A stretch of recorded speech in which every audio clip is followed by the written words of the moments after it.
Good evening and welcome to a very special interview show of the Prode. Today it's my pleasure to have Her Excellency Nargis Nehan ma'am on our show. Nargis ji has served as the Coal, Petroleum and Industries Minister of Afghanistan and is also a renowned name in the women's rights activism. She is here with us to discuss about the women's rights and under the Taliban regime, challenges and way forward. Thank you very much, ma'am, for taking out the time to speak on this important issue and a very warm welcome to the Prode. Thank you. Thank you. My pleasure. Yeah. Ma'am, I would like to start by asking that what does Sharia law means for Afghan women? How Sharia law could factor into the Taliban's treatment of women? What are your thoughts on this? In terms of Sharia law, we have to understand that Sharia law is a very open and general law, and it does allow every country or every community to have interpretation of the law based on their own culture and social norms. And usually, in every country, the Islamic scholars of the country come together, and through a council or through an institute, they interpret the different part of Sharia law based on the need of their society. So you see that there are countries such as Qatar, Saudi, Malaysia, Indonesia, and many other Islamic countries that they are implementing Sharia law. But you don't hear anything about girls being banned from going to school, women being banned from working, from doing business, or working in cinema, or traveling, or not being allowed to choose their life partner. In case of Afghanistan, the way that Taliban are using Sharia law for treatment of the woman, we know that it's very regressive. And the way that Taliban are treating Afghan women, actually, even the very regressive interpretation of the Sharia law doesn't approve it.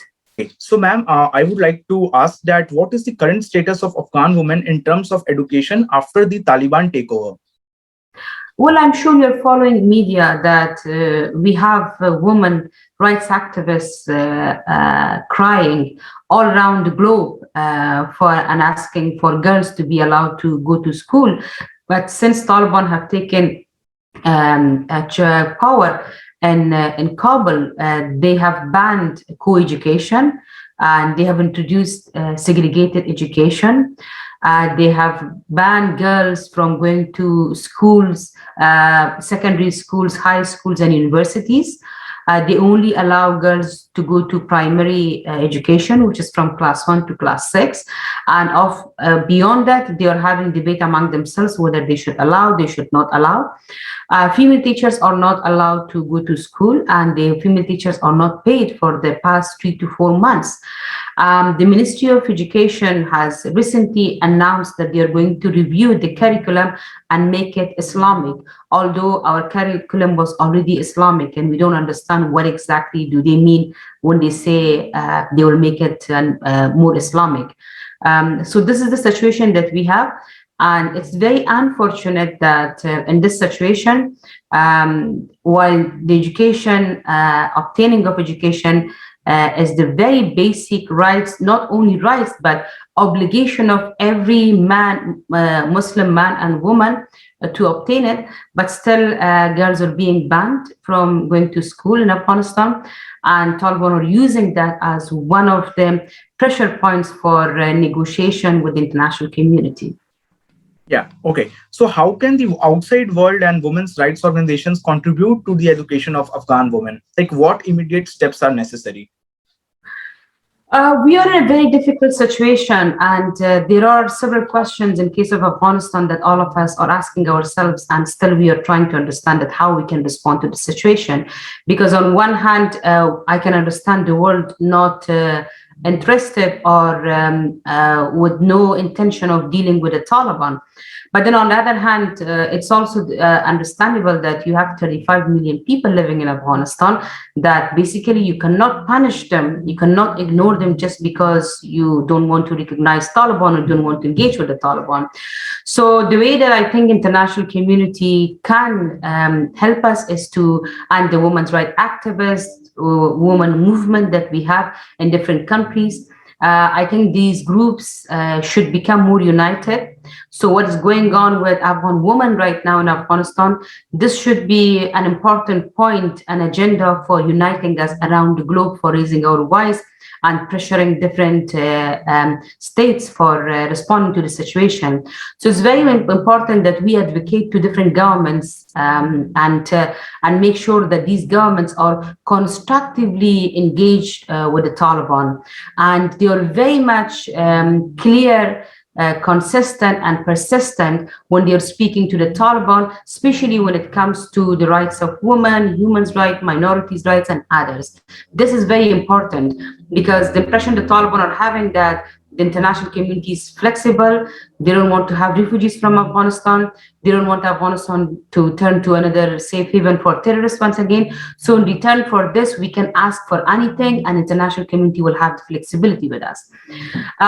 The other important thing is that any financial and political support that they're providing to the Islamic Emirate, that should be absolutely conditional based, and it should be a condition to basic rights of women, a woman's right to education, women's political participation, and formation of an inclusive government.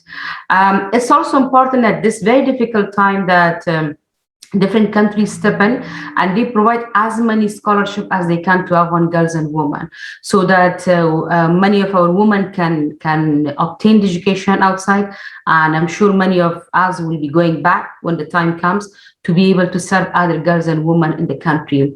And it's also important that they provide support for the NGOs that they are trying to provide informal schools and courses for girls in different parts of the country. Ma'am, I have this question that what the non-governmental organizations based in Afghanistan are doing, for the women's education. What is the condition there? Are Taliban do Taliban allow them to function, or it's not happening? It's very difficult right now because many of these organizations are not allowed to operate right now, and their bank accounts are frozen. They have huge issue with the money, because as you know that the banking system is at the verge of collapse in Afghanistan. So right now the focus of the NGOs are mainly focusing on the humanitarian assistance and the response to the situation that we have in Afghanistan. NGOs have begun discussing that how they can help with the education sector, and also there is a discussion going on between the NGOs and the United Nations to look into possibility of including the education and health services as part of humanitarian response, so that could also be included in the package. So the programs and the projects that now UN is beginning to design, we see that they're coming with different projects for supporting the NGOs to provide informal education for girls around the country. Okay, so what is the status of Afghan women in terms of individual freedom and personal liberty? Like you talked about education. So what's the status in terms of individual freedom, and how different is it from the previous governments? Well, it's very different. In previous government, women were running their own businesses. Women were running different NGOs in the non-governmental sectors. Women were able, and many of them were driving around the city without any problem. Women were traveling inside and outside the country without any problem.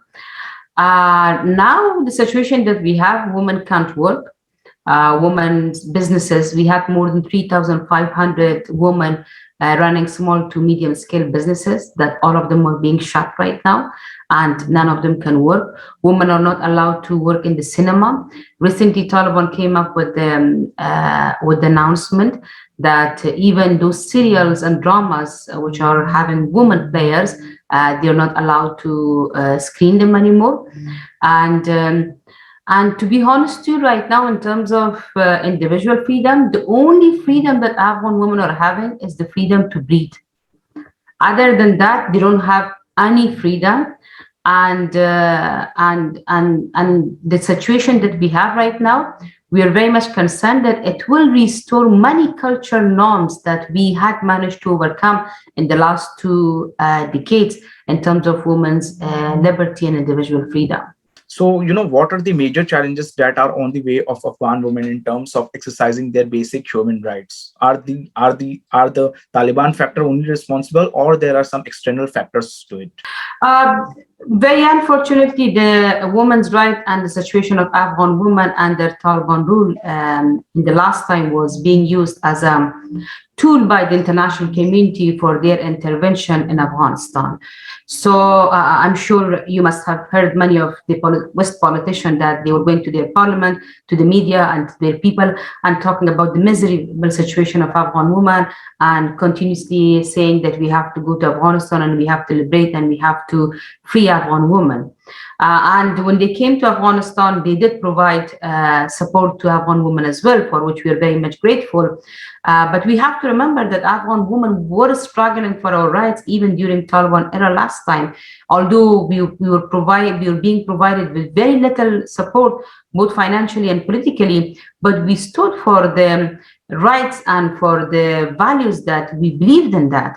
But after intervention of the international community after 2002, of course, billions of dollars came to Afghanistan, and hundreds of different projects were being designed and funded for women empowerment, as a result of which we saw that girls' education increased from literally 0 to 40% in schools, to 5% in universities, to 50% as public teachers, 27% as civil servant, and 27% in the parliament, 38% in provincial councils.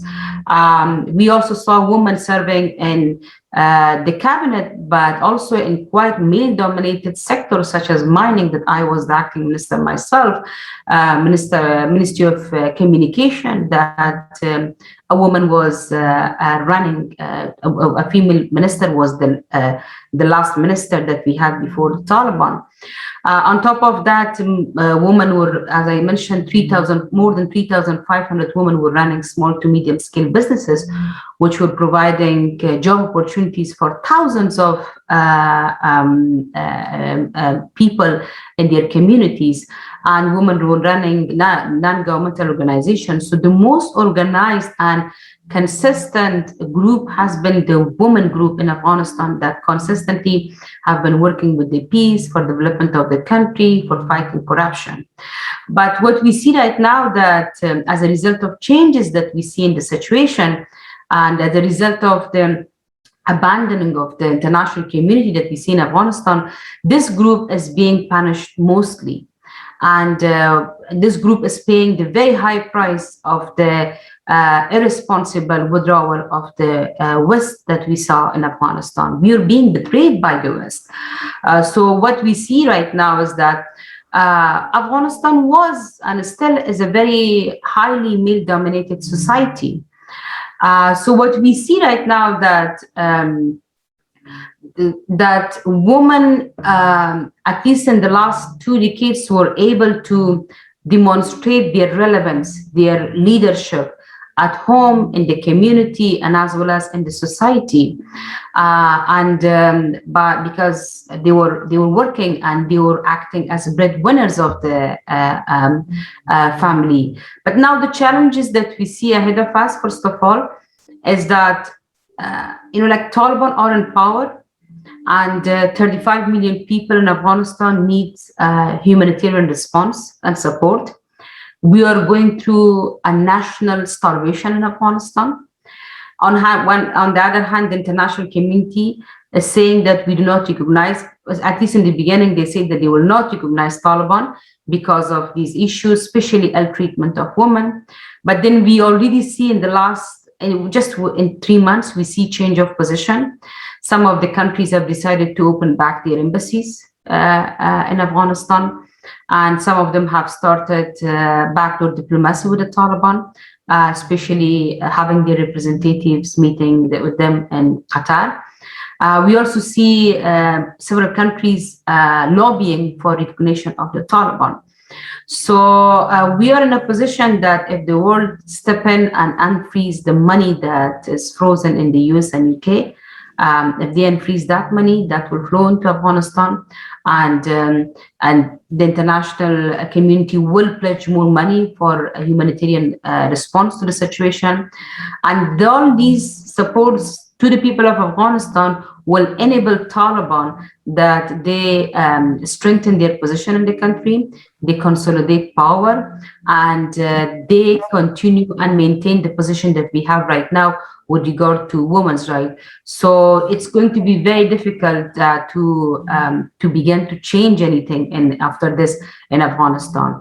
So what we will see that a very highly and regressive society. We will see a formation of many extremist group and institutionalization of extremist ideology in Afghanistan, which itself will begin to lead to terrorism. And all those values that Afghan women have been fighting in the last 2 decades, not only for ourselves, because these are also universal rights. So whatever we are standing for, we are standing in solidarity with all of those who believes in equality around the globe. That is going to be sacrificed, and once that's sacrificed, then it's going to be very difficult to regain that. And as I mentioned, many of the cultural norms that were treating women in like not as a secondary human being that we managed to overcome in the last 2 decades, many of them will begin to restore, and it's going to take us several other decades to be able to get to the position where we were before capture of Taliban. Okay, so I would like to conclude by asking that what are some of the major steps that are needed in terms of improving the overall quality of life of Afghan women? Well, in terms for improving life of Afghan women, we cannot ignore the overall situation of Afghanistan, because Afghan women are living in Afghanistan. So we have to take into account the overall situation. So first, we need to address the current crisis, which is taking Afghanistan not years, but decades back. We need to address the national starvation that's going on right now in Afghanistan. Taliban should be convinced to form a truly inclusive government. They should respect women's basic rights given to women by Islam religion.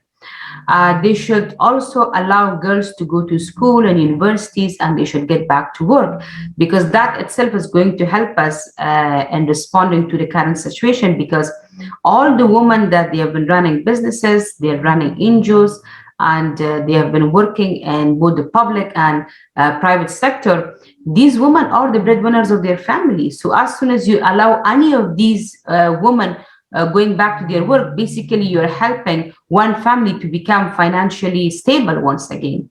And the international community should be making every penny going to Afghanistan condition to Afghan women's freedom and liberty.